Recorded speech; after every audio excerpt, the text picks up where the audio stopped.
Em nome do Pai, do Filho e do Espírito Santo. Amém. Olá, amado, amada. Que bom nos encontrarmos mais uma vez para o nosso encontro de oração, encontro de fé, encontro que nos leva ao coração amoroso de Deus. E falando neste coração amoroso de Deus, hoje a igreja celebra a natividade de São João Batista. Quem é João Batista?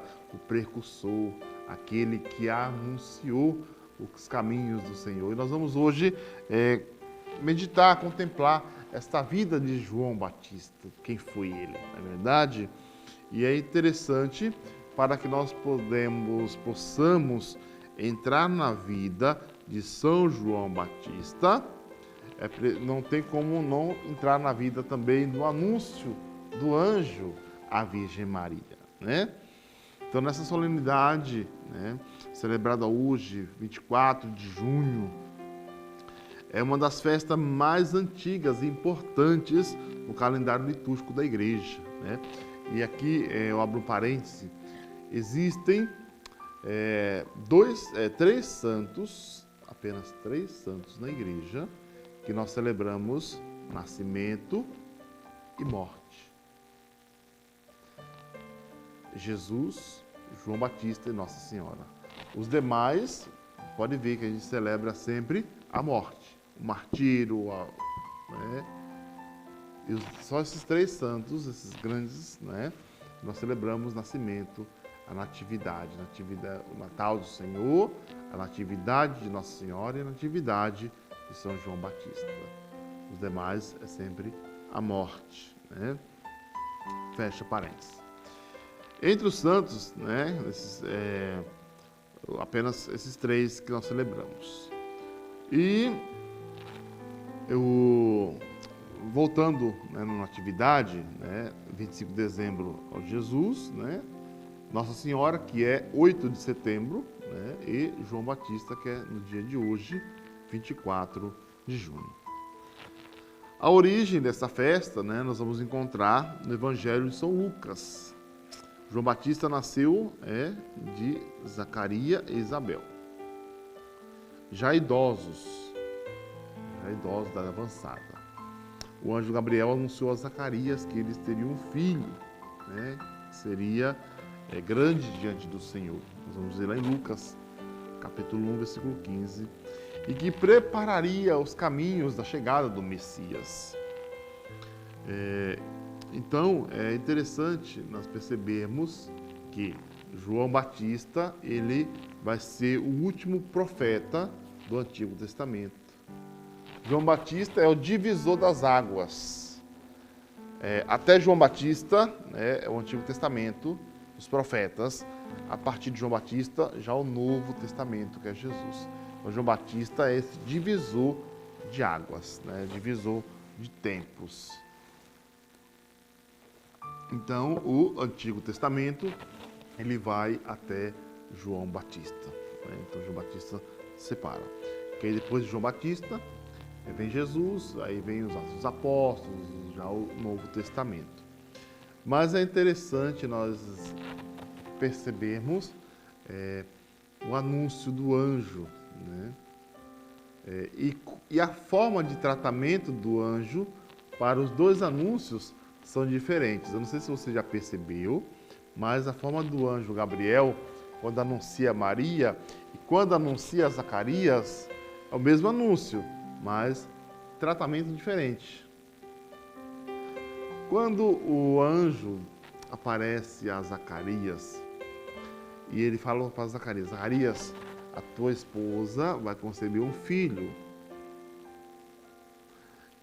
que é João Batista. O anjo anunciando a Zacarias. Escuta bem. Zacarias pergunta o que para o anjo? Mas como isso vai acontecer se a minha esposa já está de idade avançada e ela é estéril? Isabel era estéril, não podia ter filhos e já de idade avançada. O que o anjo responde a Zacarias?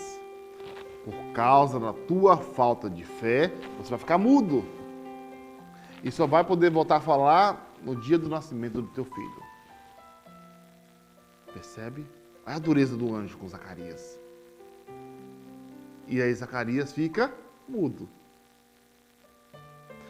Em contrapartida, o mesmo anjo anuncia a Maria, 6 meses depois, que ela vai conceber um filho. E aqui nós temos também os dois contrastes, os dois extremos. Nós temos Isabel e Zacarias, de idade avançada, já idosos, e nós temos Maria, uma jovem, entre 14 para 15 anos, aos dois extremos. E aí o anjo aparece aquela jovem que se encontra em oração e fala: não tenhas medo, Maria, pois encontrastes graça diante de Deus.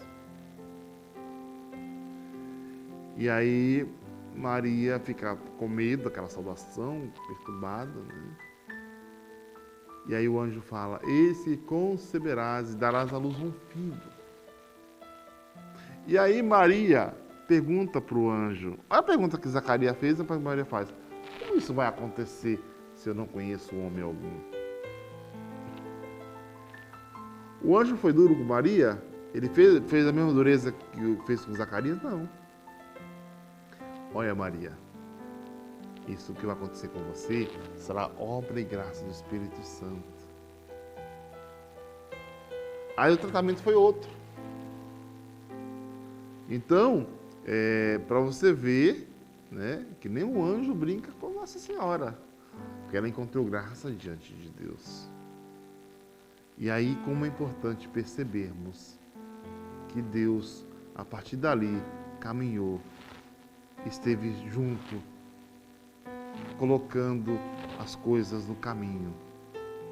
Mas quando o anjo anunciou a Zacarias, quando o anjo anunciou a Maria, ele não disse que eles iam passar por grandes dificuldades, grandes problemas. Mas quando eles se colocaram a serviço, de coração aberto, disponível para Deus, as coisas vão acontecendo e o Senhor vai caminhando com eles. E aí, João Batista, né, que é o último profeta, eles vão caminhando, e aí João Batista vai anunciando que vai vir alguém depois dele, que ele não é digno nem de desamarrar suas sandálias. E aí quando João Batista está pregando o evangelho, pregando o batismo, ele diz: eu vos batizo com água, mas vai vir alguém depois de mim que vos batizará com o Espírito Santo. E aí Jesus está passando, né, no meio deles. E aí João Batista aponta: eis o Cordeiro de Deus que tira o pecado do mundo. Aí João Batista aponta para Jesus. João Batista é o caminho que aponta para Jesus. Por isso Santo Agostinho afirmava, né, João é a voz, Cristo é a palavra. João é a voz que clama no deserto: preparai os caminhos do Senhor. Jesus Cristo é a palavra. O verbo que se fez carne, como nós vamos ver em João, capítulo 1, lá no início do capítulo 1 do Evangelho de São João. No princípio era o verbo estava com Deus, o verbo é Deus, e o verbo se fez carne. Por isso que a mesma dignidade que tem um evangeliário na missa, é a mesma dignidade que tem ali a Eucaristia, que é o verbo que se faz carne. E a festa é celebrada no dia 24 de junho, por quê? Né? A data deriva do próprio relato bíblico. Em Lucas capítulo 1, versículo 26, o anjo Gabriel visita Maria no 6º mês da gravidez de Isabel. Se a igreja celebra o nascimento de Jesus no dia 25 de dezembro, 6 meses situa-se aproximadamente o nascimento de João Batista, 24 de junho. Portanto, a escolha da data não é arbitrária, ou seja, ela está ligada cronologicamente, apresentada no Evangelho, quando a festa começou. A celebração da Natividade de João Batista surgiu já nos primeiros séculos do cristianismo. Os registros mais antigos aparecem no século IV, especialmente nas igrejas do Oriente e posteriormente em Roma, por volta do século V. A festa já estava amplamente difundida no Oriente e no Ocidente cristão. Entre os testemunhos mais antigos estão os sermões de Santo Agostinho, São Maxo de Turim e São Pedro Crisólogo. Todos pregados especialmente para a festa da Natividade de João Batista. Isso demonstra que a celebração já possuía grande importância na vida da liturgia da igreja. Mas uma curiosidade histórica interessante é a relação da data com o ciclo solar. No hemisfério norte, no dia 24 de junho, ocorre próximo aos solstícios do verão, quando os dias começam gradualmente a diminuir. Os padres da igreja viram isso como um simbolismo providencial ligado às palavras do próprio João. É necessário que ele cresça e que eu diminua.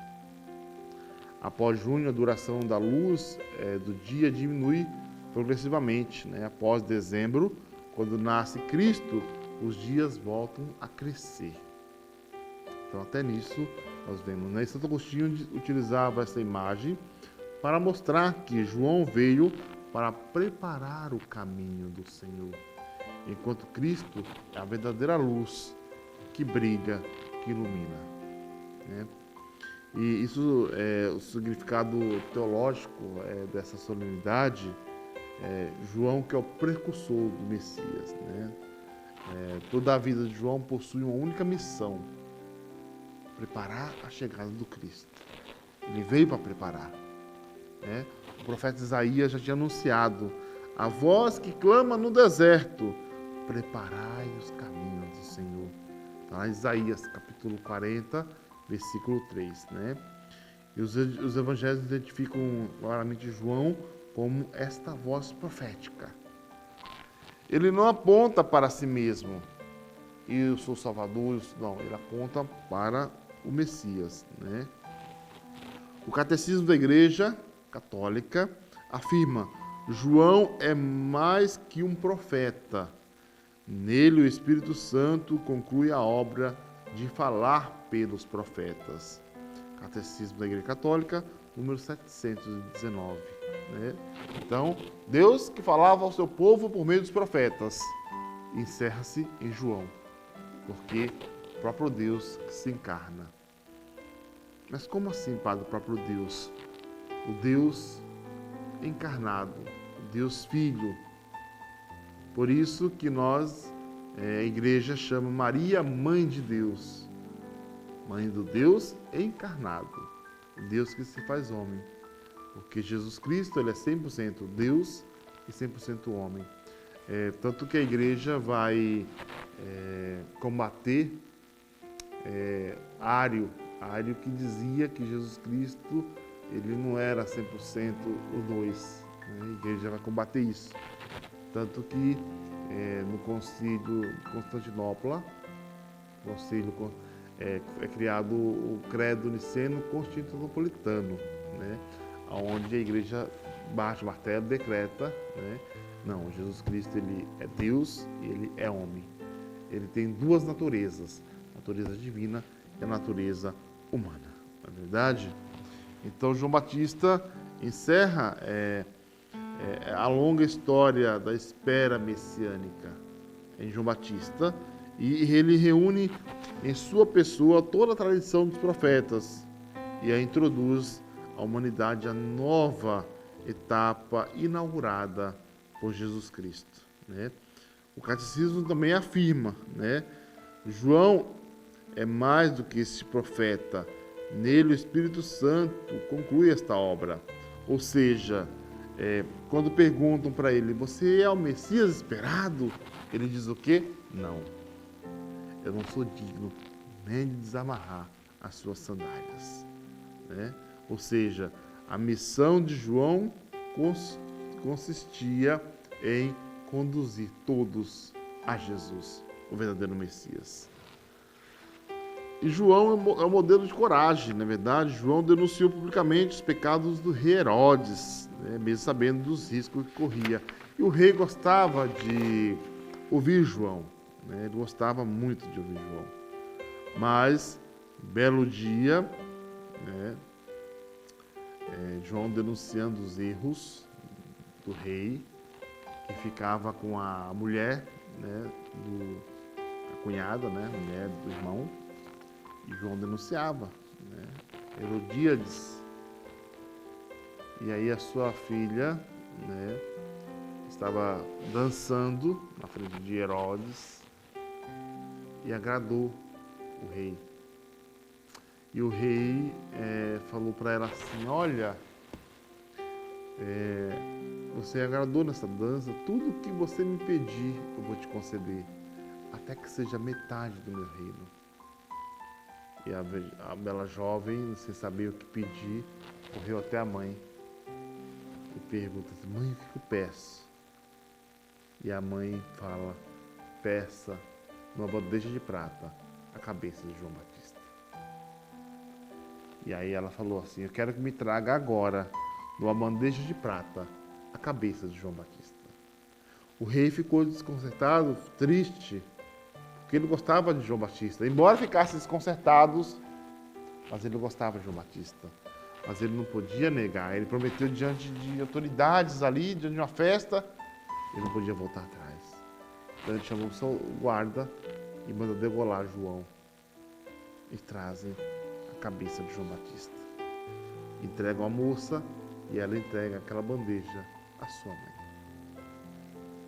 Então, como que se dá, né? João Batista, aquela voz que clamava no deserto, denunciava o erro. Nós somos convidados também hoje a denunciar o erro, as injustiças que muitas vezes acontecem. E ainda hoje nós somos perseguidos. Quantos dos nossos irmãos sacerdotes em países que são assassinados, torturados por causa do anúncio ao reino de Deus, a denúncia da verdade.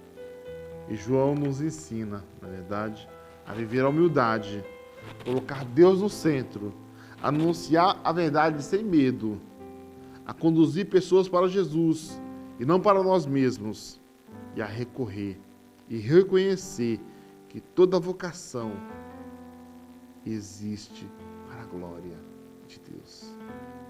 A vocação sacerdotal religiosa, a vocação matrimonial, a tua vocação, a tua vida existe para dar glória a Deus.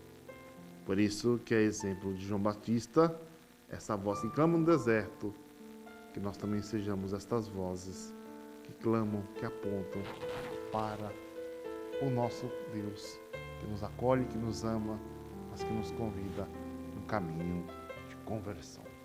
O Senhor esteja convosco, Ele está no meio de nós. Abençoe-vos, Deus Todo-Poderoso, Pai, Filho e Espírito Santo. Amém. Compartilhe esse vídeo para que ele possa também alcançar mais famílias, mais pessoas. Curta, compartilhe, nos ajude nesta obra de evangelização. Deus abençoe.